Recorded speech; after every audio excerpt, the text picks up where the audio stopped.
David James, the Job Whisperer, here at Bit About Crypto podcast with my host, the infamous robo-recruiter. You're amazing, Dave Hampton. How you doing? It's been a week, hasn't it? Yeah. So how are things going on your desk? Business as usual, right? As you would say, great, you did your job. Now do it again? Now do it again. Yeah. Right? That's just how it is, right? I mean, I haven't worked a day in my life in 7 years since you gave me the only offer in recruiting. So that's how it goes. Yeah. It's kind of a funny story. David wanted to be a recruiter, and he was kind of circuitous. Kind of like when they say call human resources, and you go, yeah, I ain't doing that. Because human resources is where recruiters go to die. Right? And everybody knows that. And if they don't know that, they find that soon. Indeed. And so when I hired David to be a recruiter at a firm that we worked at together 8 years ago, he says, if you hire me, I'll be the best recruiter you ever had. And I said, yeah, okay. And he was. And so there's a lot of things so when David says he's going to do something, I believe it. So we got that going on. It's a very simple thing. You start with an idea or desire, and then you make it so. Yeah, the people I've found that actually are successful at recruiting are people that actually they love helping people first, right? You got to love people. Yep. And then money will be the natural byproduct of that thing. I think when people come to recruiting because they can I can get paid this money, eventually that sours, right? Right. I mean, I came in, I probably was the only recruiter that you hired that was committed to being successful in recruiting. Because I kind of, in a metaphoric way, I put all my chips in. Yeah, you did. And I mean, I had 3 kids at the time and newborn, and come back from Afghanistan. And I did say to myself, if I don't see any success within 6-7 months from now, I'll go back to the drawing board. And that's so when you said, hey, I asked you how long is it going to take me to get up to my goal? You said 15 months. I said, okay, 7 months it is. And rookie of the year. And so this is the Bit About Crypto podcast where we speak all things blockchain, all things crypto, all things Bitcoin. And hopefully as it relates to how those things have changed life or changing life and really how we're seeing it change the recruiting environment. I mean, the job market. Yeah. It's like there's this whole new thing, which... What's interesting about this particular venture is that it's as much as it's unknown, there's certain known things about it. But for me, it's not that I'm having to figure out who are the players. Right now, we can get in with the players themselves who are becoming players, if that makes sense. I mean, it's different than it's just different in that regard. So it's exciting because of the fact that we're on this wild frontier of precipice. Yeah, this precipice. I mean, we're manifesting destiny. We're the guys who are moving out west to California. In the 49er gold rush, so to speak, to find our gold. And in this regard, we're trying to help people find their gold too. Yeah, it's great. It's so exciting. And I'll tell you, I stopped liking recruiting, right? I mean, I got into it for the love, right? And then I fell out of love with when I was placing auditors. I hate auditors. It's different when you're doing it by yourself, right? Yeah, it is. But also, if I was doing crypto by myself, even at my age, I'd still be in love with it. But nothing makes my love soar than my partnership with you, David. Nothing creepy, everybody. So that's what actually makes this week's guests. Actually, we did. It wasn't exactly a week since we did our last one, but anyhow, I'm really, really excited about. The guests we have, and I'm just going to tell a little backstory on how we're going to get to them in a second. I've always wanted to help. I've always wanted to help somebody get daily bread, get a job, and I think you know me long enough, David, to know that that's true. You're the byproduct of that truth, right? Empowering others.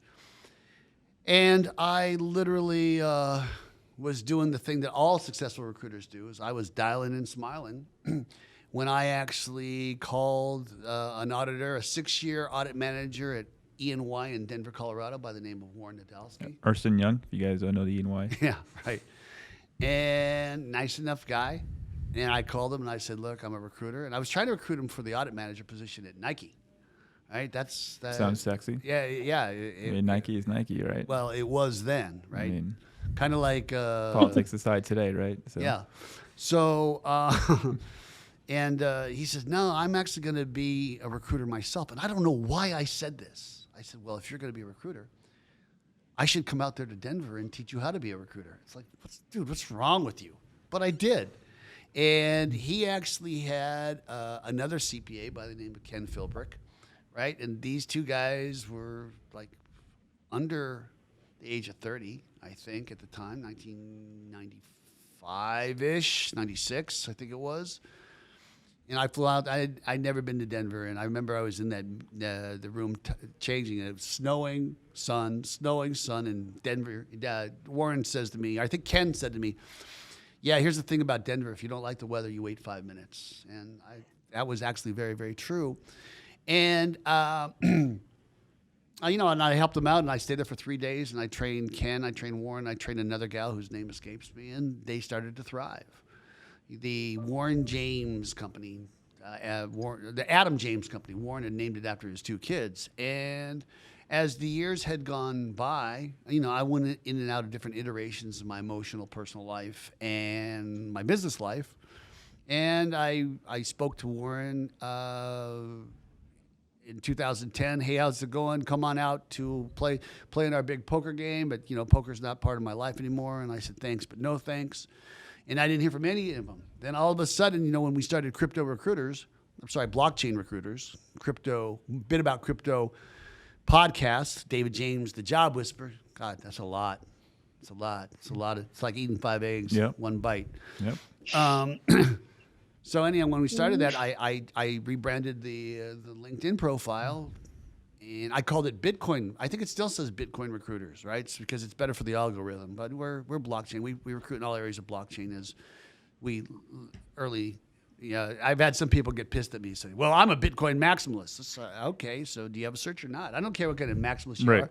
But anyhow, I guess Ken Philbrick actually saw that, hey, David James is recruiting in the blockchain space. And so what ends up happening is that I get a call from Warren, and we talk, and we have a good catch up. This is that. What are you doing? Your life has changed. My life has changed. As old friends do. Mm-hmm.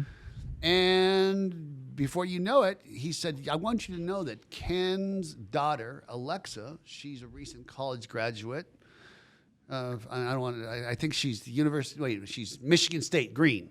Spartans. Yeah, Spartans. Yeah. So yeah, No. No.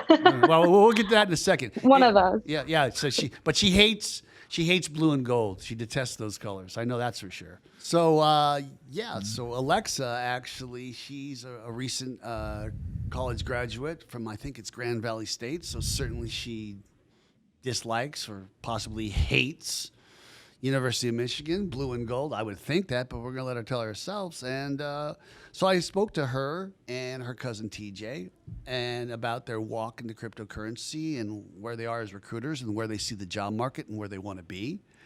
And I went, wow, I have to have this perspective. Remember, I've got to have this perspective. We got to talk to them.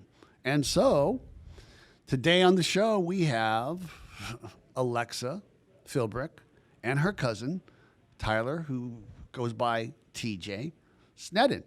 So, hi.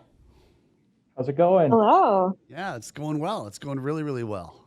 So, so did I butcher all that, or is that pretty much accurate? Well, that's accurate. Yeah. Here's what I know. I know a lot about Alexa because Alexa, she's absolutely stunning on so many levels. Just look at her. Thank you. Right? And I'm sure your father, Ken, is very, very proud to have just a radiant daughter like yourself. And all I really know about TJ is he's the cousin. But I know that he's a golfer. And David, I didn't tell you this. David and I are avid golfers. And David's a member at the Crosby. I love it. So I'm in love. So when you come out to North County, which I think would be soon, we're definitely going to put a tee in the ground, right? Oh, yeah. Yeah, that's going to happen for certain. And Alexa, if you come too, then you'll come and you'll play princess golf. It's like I'm picking Exactly. up. And that here's what I've decided about golf. The golfer that has the most fun is the best golfer. That's just how I've decided about it. But anyhow, I don't know much about you, TJ, and your beginnings. I mean, I know kind of like, so TJ, why don't you tell us a little bit about you before we get to the part about crypto?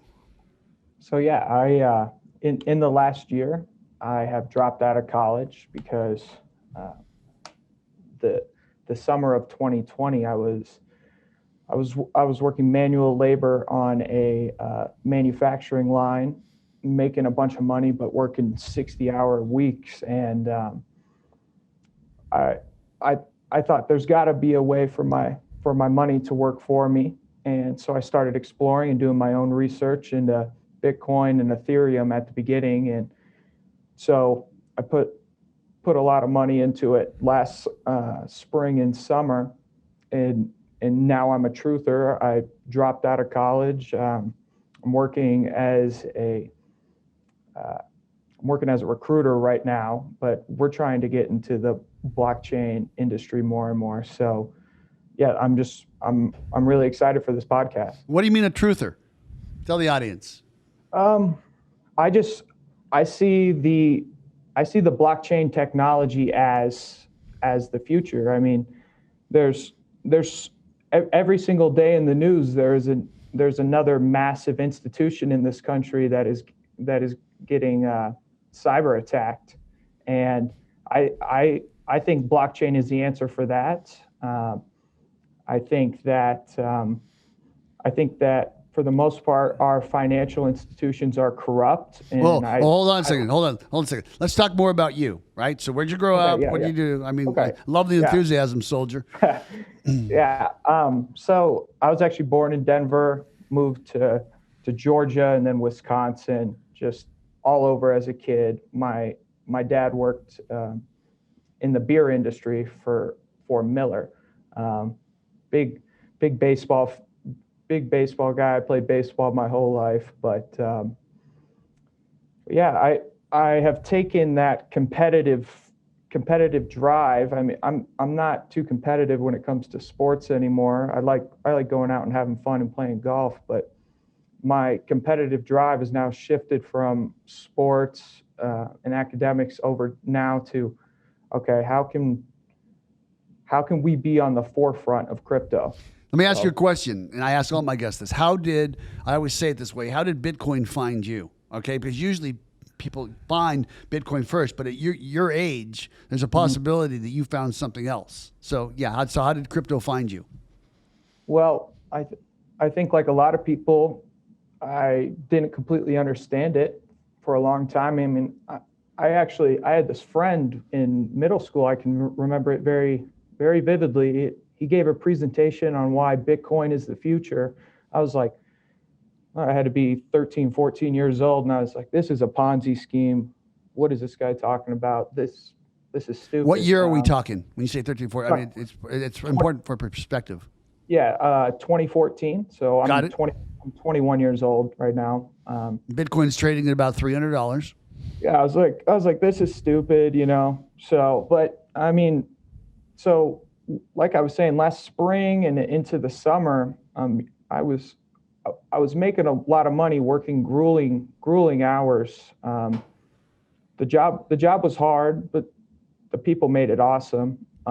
And I learned a lot from it, but I felt like I was smart enough not to go back to this, not to go back into manufacturing. But specifically, I want to hear about what coin you actually found. Okay, yeah. This dude was talking about, let's talk about the first date that we kissed on kind of thing. Yeah. So around March of last year, I put some money into Bitcoin after a month or two of really deep diving into it. And I guess Bitcoin was the first crypto that I put money into. And did you turn Alexa on to crypto, or did she find it on her own?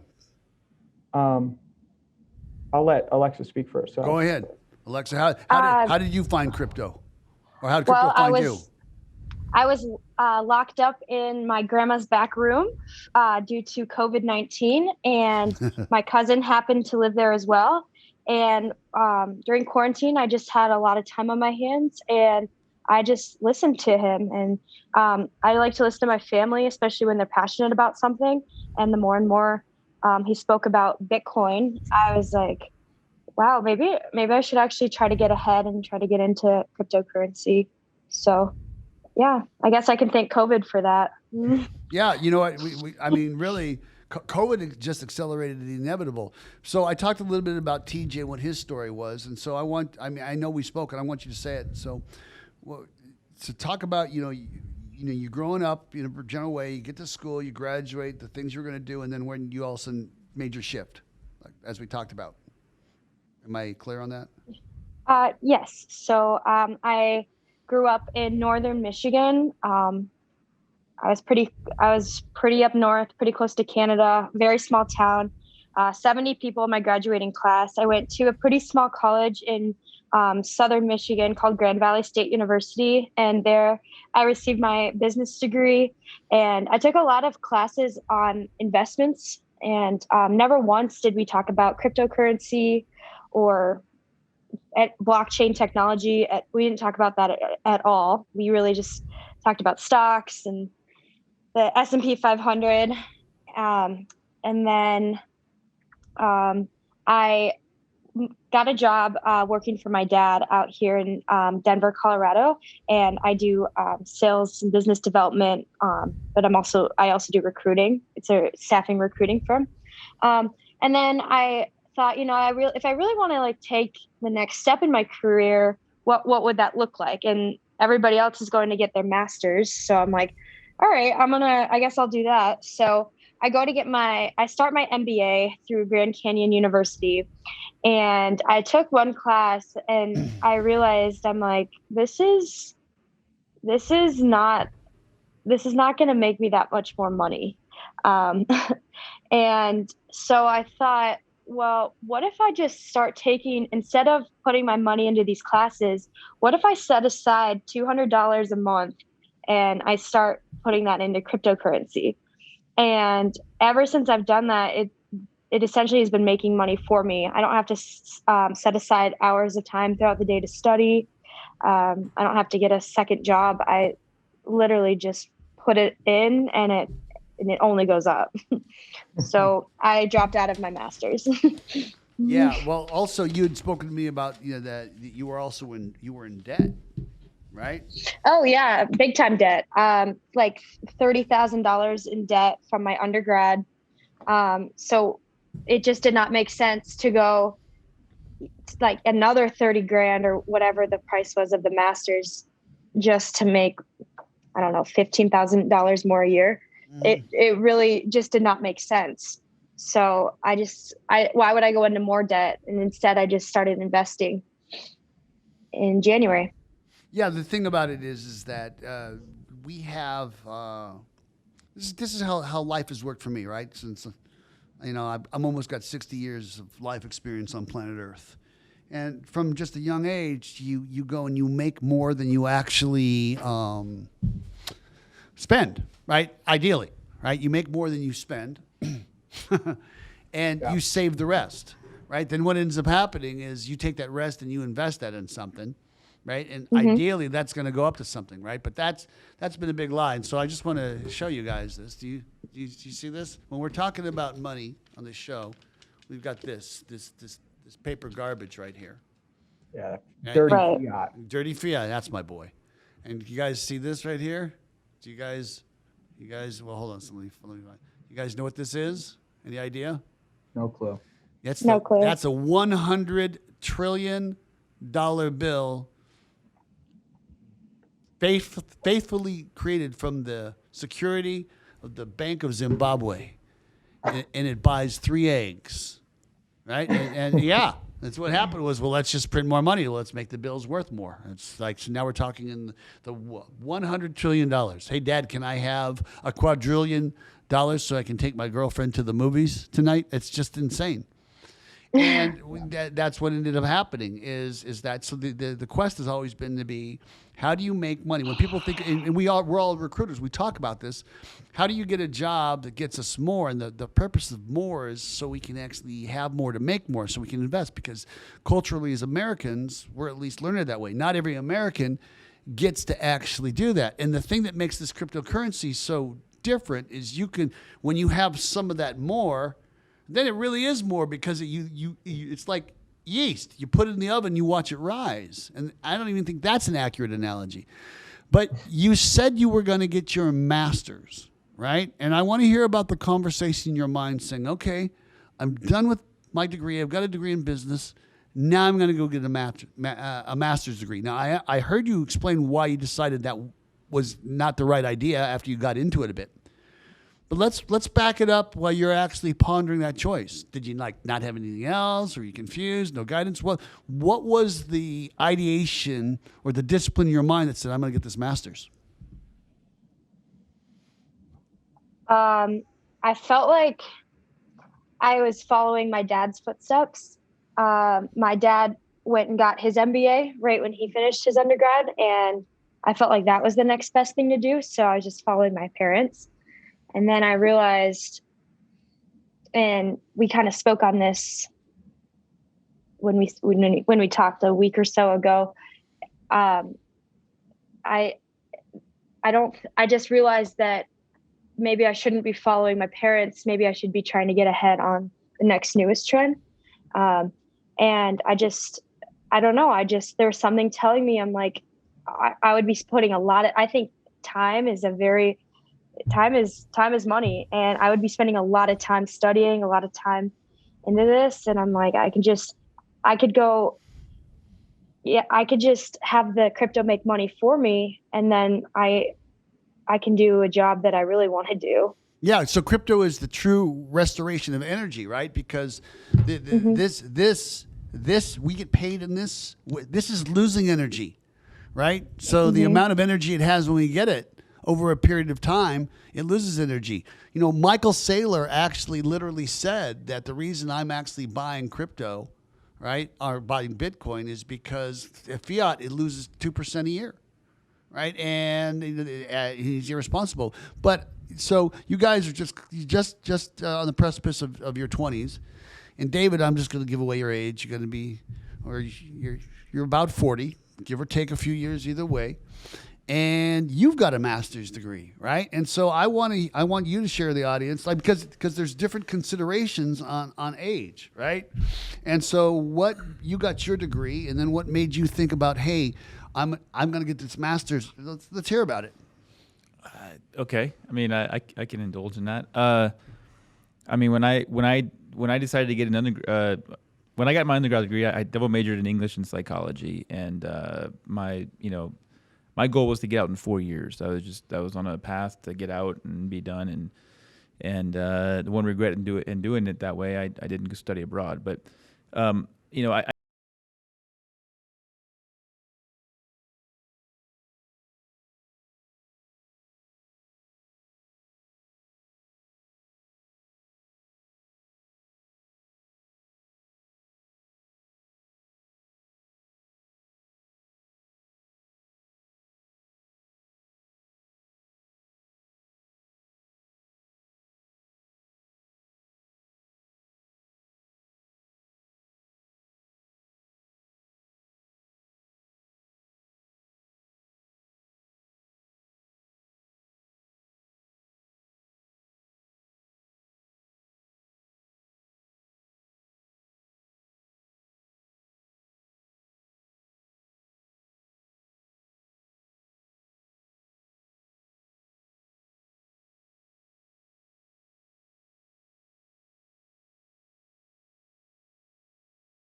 And my dad says, "Hey, I'm glad you're getting your graduate degree, but what if you don't get in?"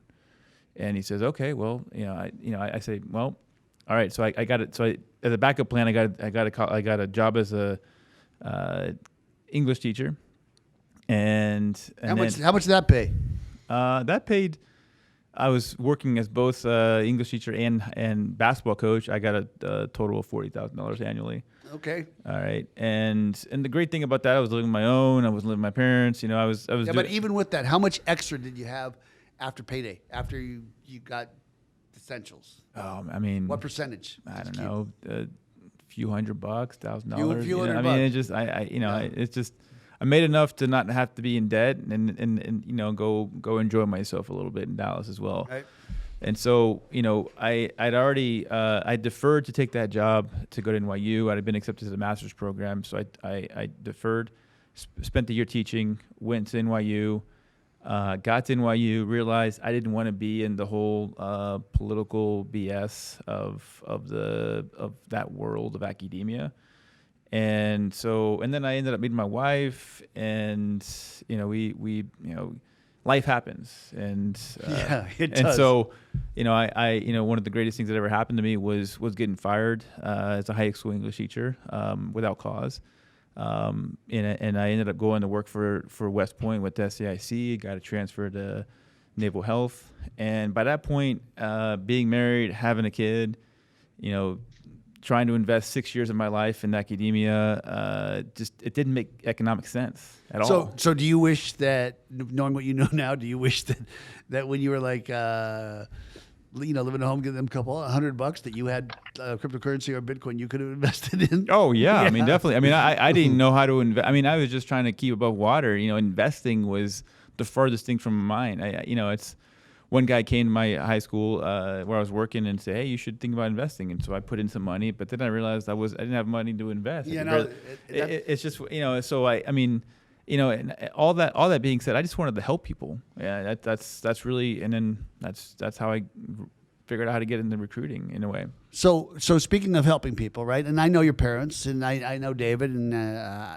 we're all recruiters, right? And we want to help, and we're recruiting in the blockchain space. And so, as far as you guys are concerned, right? Did you take jobs as recruiters because you loved recruiting, or and be straight, because it was just like, look, it's the job, and I need a job, I need to trade it, I need some form of valorization, and I can work for my parents or relatives? How about you first, Alexa? Yeah, so I took this job in the spring of 2020, and I think we can all remember what was going on in the spring of 2020. Vividly. I was in a panic. I didn't think I would get a job really anywhere, and so when my dad and Warren offered me this opportunity, I jumped on it immediately, and just I had never really lived in Denver before, so that was cool. But yeah, COVID just kind of gave me that push. And what about you, TJ?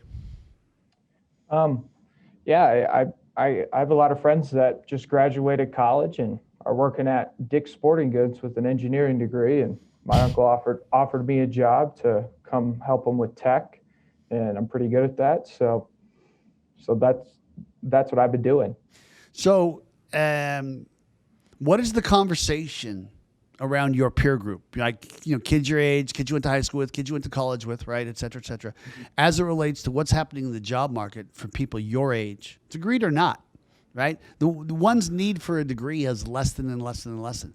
A college degree's value is literally the same thing as fiat. It's gone up, and it buys you less. Right? I mean, literally, probably 70% of all the jobs that existed, right, when I was a kid, you had to have a college degree to get. It didn't matter if it was an African dance, right? You literally, it's like, okay, you're in the executive training program, right? I mean, so what's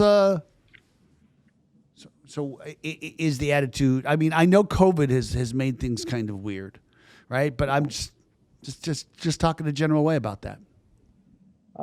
I think that a lot of people are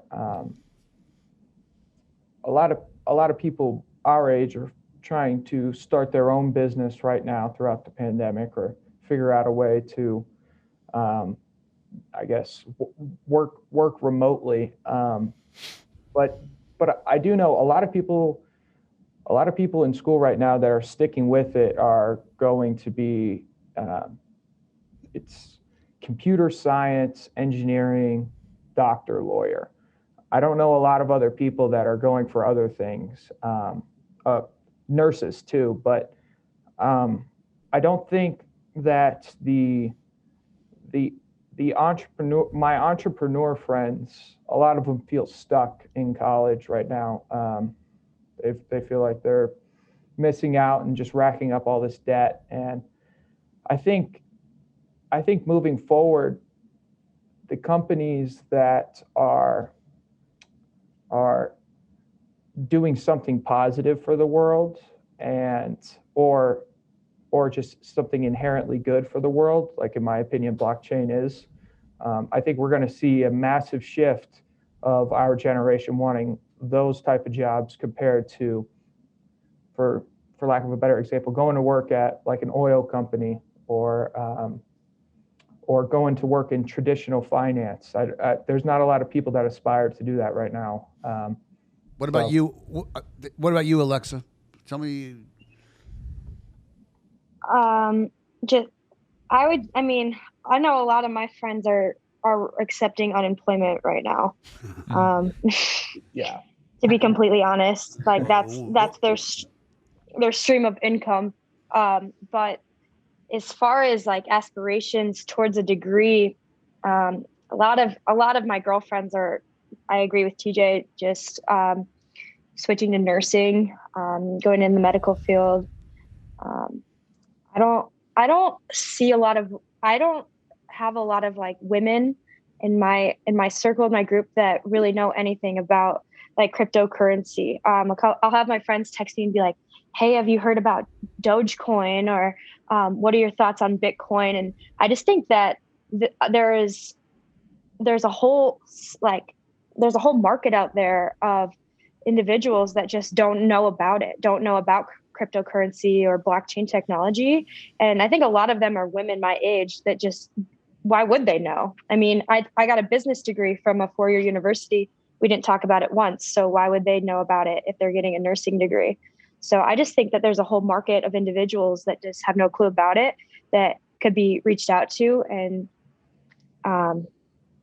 it could boom even more. So about that, right? So let's just pretend there was no cryptocurrency, and you guys were on the track that you were. Let's call it 2018, right? So Alexa, that would put you as a sophomore in college, and TJ, you'd have been a freshman in college, right? Correct? Do I have the ages correct? Yes. Yeah. Right. So there's no cryptocurrency. There's no Satoshi Nakamoto. There's no blockchain. It's not occurring the way it is. Where do you think you guys would be right now? I'd probably be trying to get my CPA, but I think accountants are going to be automated. Yeah, we're going to talk about that in a second. What about you, TJ? I was doing social media marketing for a couple car dealerships down in Florida. So running Facebook ads and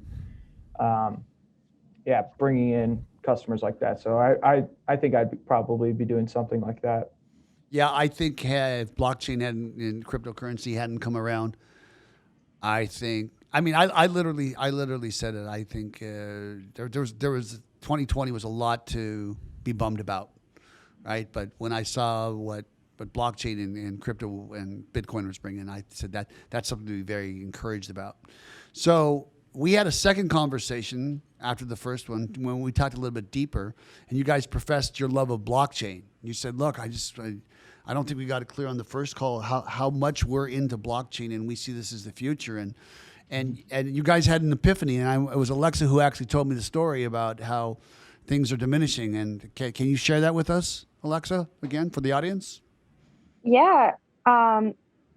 So we specialize in recruiting accountants and finance professionals, excuse me.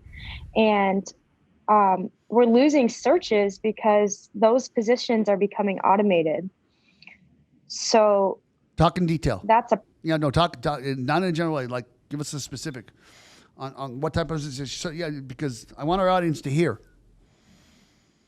So we had on our team, we had an accounting search for an accountant, and like a staff accountant. No, it's a payroll. Okay. Payroll, yeah. Right. Yeah. And there's just softwares for that. Right. Yeah. So it's the sign of the times, right? Yeah. Yeah. So from your perspective, right? And TJ, you already talked about it a little bit. From your perspective, how do you see blockchain changing the future for people your age? Because here's the deal. My generation, right? I'm 17 years older, 18 years older than David, right? And then, and David's 20 years older than you guys, right? So we've got literally, technically, I could be the grandfather. He could be the son. I'm just, and there are generational shifts, and there are things that actually change, right? And so I want you to tell me how you see blockchain. This is going to change how I do this, how we do this, or what's happening. And these are where the new jobs are going to be. Tell me what you're seeing. Yeah, well, I think the biggest thing moving forward is, like I mentioned earlier, is going to be cybersecurity. I mean, I bank with U.S. Bank, and I get a message or I get an email once or twice a week telling me how my social security number is now in the wind. They don't know what happened to it. Hold on a second. Can I get that number real quick? Just no. But I think cybersecurity using blockchain is going to trump every other type of cybersecurity out there right now. And I don't specifically know what that looks like, but I do know that, these blockchain ledgers people have tried to hack them, and for the most part, they cannot. So, not for the most part. Totally. Cannot be hacked.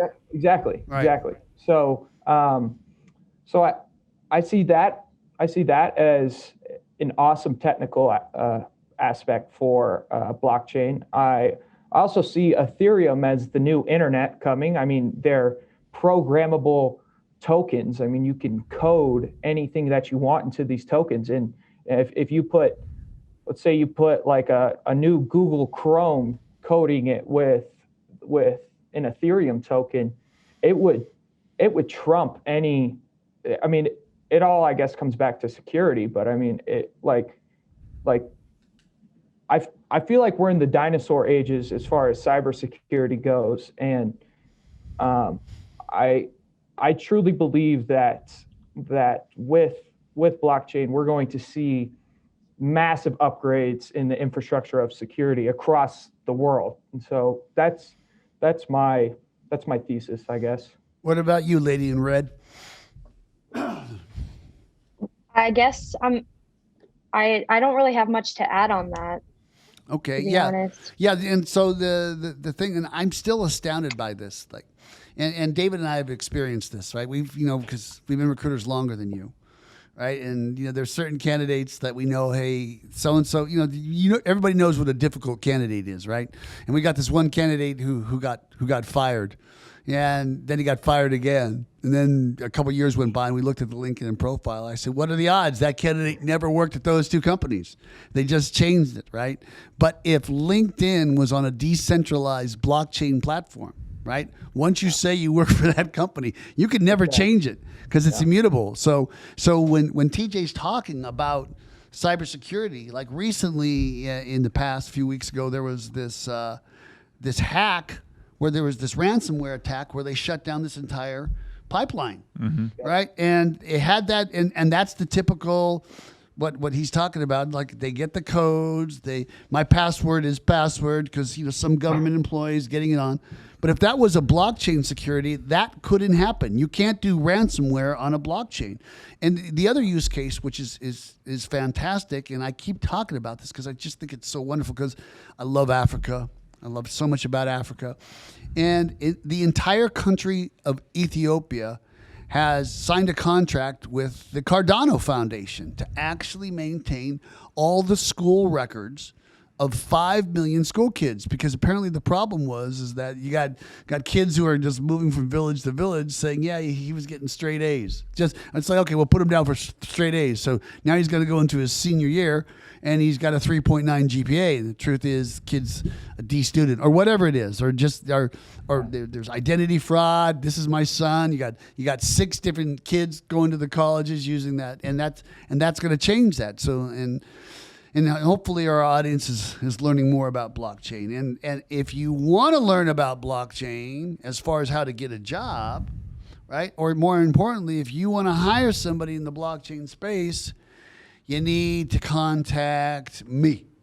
And I can be found, I'm the BTC Recruiter, at the BTC Recruiter on Twitter. And you can go to our website, blockchainrecruiters.net. Think net, not com, blockchainrecruiters.net. And I'm David J. at blockchainrecruiters.net. And so, yeah, we're recruiting in this space now. When we don't talk about who our clients are because we sign confidentiality agreements, projects, things of that nature, not to be disseminated, and anything you talk to us about. But there's a lot of skills that are transferable. There are just a lot of skills that are transferable. So, okay, I'm going to ask this question to you, Alexa. So we're at spring of 2021 right now. In spring of 2022, what do you think the price of Bitcoin will be? I think it will be. I wouldn't be surprised if it hit six figures. So is that 101,000 or 100 or 900? I'll say 100,000 a year from now. Okay, Mr. Snedden. I'll go with 250. You can call me a bull. How about that? 250. That's a rich number, right?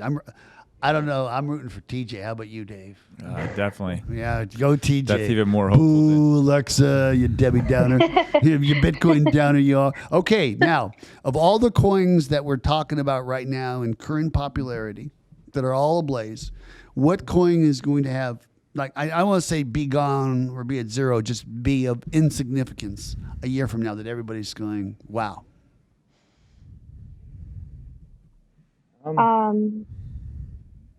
It's a good question. None of them? Okay. I mean, now you're being an optimist. There's a real chance that some of these meme coins go down to zero. I mean, Absolutely correct. But I also think at the same time, don't screw with the internet. So I think the internet has been undefeated for so long, and I don't know. Let's talk about the internet. Yeah. So when I was just a little bit older than you, right? 20, let's see how, 92. Yeah, okay. So I'm 27, right? 26, 27. I literally got, the internet in 1991, 92. The internet was actually at 0.5% of people in the world were using the internet. All right. Now, today in 2021, 60%. All right. Only 0.5% are actually using Bitcoin and blockchain technology right now. So it's on its way. So, I agree. So anyhow, I agree. I got anything else for these wonderful young mavens there? What do you guys think about the potential job market? What are going to be the main jobs you see being worked on? You guys have any idea? Yeah. Or I mean, it's interesting what you said, Lex, about automated payroll accountants. I mean, there's, I think, various financial accounting type positions might be transferred over to Bitcoin for some reason. Yeah. I think that I don't know if we're going to see one crypto winner, whether it's Bitcoin, or if we're going to see 10 winners, but I do think that cryptocurrency is the future of finance in one way or another. So I think that you're going to see, especially as Bitcoin keeps going up, we're going to see a massive amount of young people want to work in this industry that would have 20 years ago wanted to go work for Ernst & Young. Or in my son's case, want to work for Game Boy, right? Or PlayStation, right? Now he's like, nah, I thought I want that. I want to do something in blockchain. I mean, I'm serious. Like, who'd work at Ernst & Young when you can like be making video games? Exciting, right? Sorry to step on you. That. Keep going. No, I think that I think it's an exciting time right now. I think we are still very early in crypto, and I think that the people getting in right now, like yourself, David, you're getting in on the ground floor and you're building the future, which I don't think you could say that about any other industry right now. So I'm amazed how David and I are both amazed at how overwhelming, just since we started this podcast, people are calling us, they're giving us searches, their candidates are sending their resumes in. It's just, I've never seen anything like it. What about you, Miss Alexa, to David's question? To answer your question, David, I think that I've learned this from TJ, but coding, I want to start placing coders and people that can create apps and stuff like that, or just any of those blockchain positions. That's what I like you were saying, David James, about how like what would your kids be doing and stuff. Like I could see my generation sending our kids to learn English and to learn how to code. So I just think that that's the route. Yeah, it's almost like they're going to start coding in third grade. Like that will be part. It's happening. Yeah. It's happening. My Literally, son's doing that's it. what. My son's doing That's it. what TJ taught me. Wait 1 second. Which one of your sons? My 4th grade son. Yeah, he's already. So that's part. They're doing coding. Yeah. Yeah. So anyhow, so does he have a resume? Well, Will he travel? maybe. Will he go to Omaha? I got a job in Omaha. I mean, he's a tough nut to crack. So Yeah, you just look. Just give me his number, and I'll, like a good recruiter. Yeah, when they say, "Well, I'll talk to some people," and I know a guy, but let me talk to him. I said, "No, you're welcome. No, you give me the number, and I'll talk to him." I don't need to talk to him. You can talk to him. You give me the number, and I'll talk to him. Yeah. Right. So anyhow, and we'll talk about how disappointed he is with your parenting, and I'll say, Yeah. you know what, we can actually rationalize that by you taking this job. But anyhow, hey, it sounds like you guys are excited. I don't know, David. We might have to recruit these kids to come work for us. Yeah. Dave, I think these kids should come to work for us. I think that's going to be a possibility. I mean, Alexa and TJ, we might have to recruit you guys to come work for Blockchain Recruiters. What do you think of that, TJ? That's very interesting. It's very interesting. Yeah, well, your dad and Warren, they owe me, so it's all going to come out in the wash. But anyhow, I really want to thank Alexa and I want to thank TJ so much. Thanks for coming on. I appreciate it. Nice meeting you, TJ. Yeah, nice meeting you, Alexa. So Thank you so much. Yeah, you guys are welcome. And also, I also want to thank my co-host, the Robo Recruiter, My pleasure. Dave Hampton, and of course, I'm David James. And if you want to get a hold of me, you can find me on Twitter at the BTC Bravo Tango Charlie, the BTC Recruiter on Twitter, or you can go to blockchainrecruiters.net. That's blockchainrecruiters.net. And so anyhow, that concludes the show. And make sure I'm the Job Whisperer. He's Robo Recruiter. Get Whisper.